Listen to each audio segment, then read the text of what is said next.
आप लोग बिहार गए, वहां एमवाई समीकरण का मतलब आप लोग बदल दिए। मुस्लिम यादव एमवाई था, आपने कहा कि मल्ला और जो है यादव कर दिया आप लोग। मतलब आप लोग खुद तो डेंट मारे वहां महागठबंधन को। देखिए, हमने डेंट नहीं मारा है, हम चुनाव लड़े हैं। चुनाव लड़ना अरे मेरा तो इस तरह अधिकार चुनाव था। लड़िएगा जी। तो कैसे लड़ेंगे? उससे पूछ के लड़ेंगे, किसी से पूछ के अरे मतलब लड़ेंगे। आप फुल फॉर्म ही बदल दिया आप लोग। नहीं देख, अब लीजिए, वो हमारा बदलेगा, हमको कट्टर बताएगा, वो हमारे नेता को चरमपंथी बताएगा। हैं? इतना उस सुपनाक का फर लगा हुआ है उसके अंदर। वो नौवीं फेल हमारे नेता को चरमपंथी कह दिया। उस टाइम में आपके जुबान में दही जम गया था। सबने हैं? विरोध किया था भाई। अरे वैसा विरोध का क्या फायदा? विरोध जनता किया है, बिहार की जनता ने विरोध करके उसे औकात दिखाने का काम किया कि एक अच्छे और सच्चे लीडर पे अगर तुम गलत अल्फाज इस्तेमाल करोगे, गलत शब्दों का प्रयोग करोगे, तो उसका करारा जवाब बिहार की आवाम देने के लिए तैयार बैठी है। और दोनों चरणों के मतदान में जवाब दे दिया इसे। अरे चरमपंथी उन्होंने, तेजस्वी यादव ने कहा, इसका उनको भी अफसोस होगा क्योंकि लगातार सबने विरोध किया, बोला कि ये गलत बात है। का बरसा जब कृषि सुखाना। अरे जब फसल ही सूख गया तो अफसोस करके करोगे क्या भाई तुम? हम तो ढोल बजाने गए थे, ढोल बजा के भी कहा था कि लालू जी, माइनॉरिटी आपके साथ है, माइनॉरिटी का भला चाहते हैं, माइनॉरिटी का लीडरशिप चाहते हो, तो मात्र 6 सीट दे दो भैया। मतलब हिंदू मुसलमान कर दो आप 6 सीट लेकर के। कमाले कर रहे हो।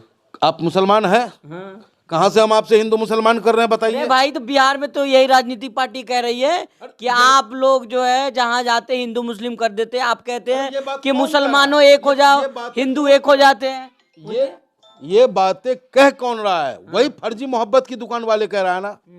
इसी हिमाचल में जब धनाधन बजाया जाता है, दुकान लूट ली जाती है, सरकार कांग्रेस का होता है तो शटर बंद हो जाता है।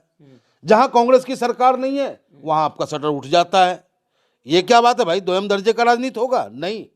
हमारा नेता साफ शब्दों में बोलते हैं कि जुल्मी मुसलमान हो तो उसके खिलाफ बोलूंगा, जुल्मी हिंदू होगा उसके खिलाफ बोलूंगा, पीड़ित अगर मुसलमान है तो मैं हिंदू कहां से ढूंढ के लाऊं, ये भी हमें बता दो आप।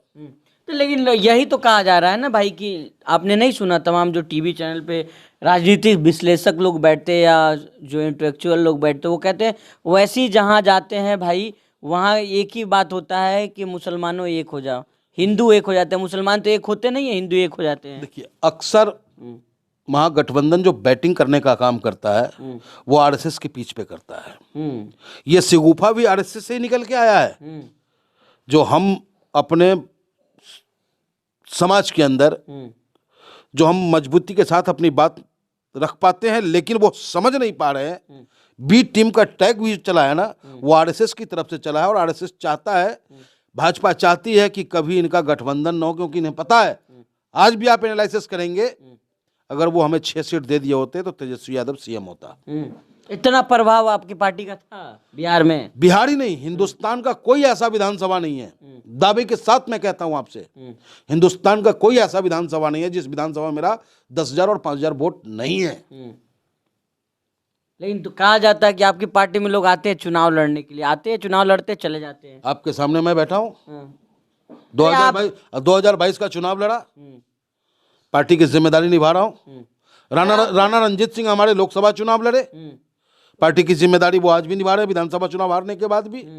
हमारे भाई सुनील यादव बस्ती से वो चुनाव लड़े, संत कबीर नगर से, वो हार गए, हमारे साथ है। विनोद जाटव मेरठ में चुनाव लड़े, हार गए, हमारे साथ पार्टी में। बिल्कुल। तो राणा रंजीत के चुनाव में आप थे, क्या वजह लग रही? राणा रंजीत के हारने की वजह क्या लग रही है?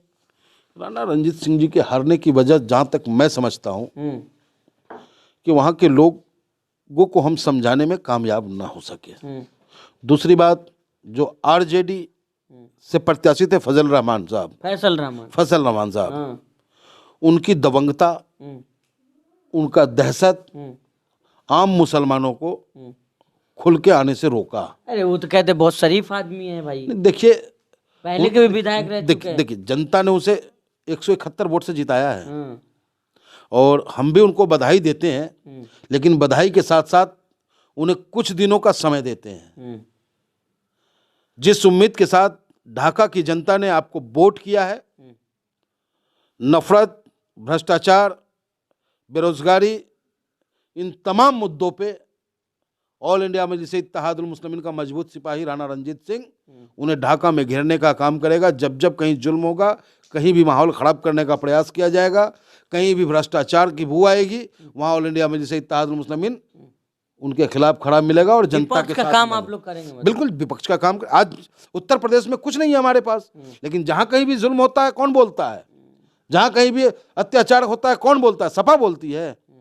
सपा के मुंह में तो दही जमा हुआ है, कि उसको अपना भ्रष्टाचार का चिट्ठा योगी बाबा के टेबल पे रखा हुआ है। याद है ना आपको उपचुनाव में क्या कहा था योगी जी कि फाइल आ गया रिवर फ्रंट का, बस साइन करना बाकी है।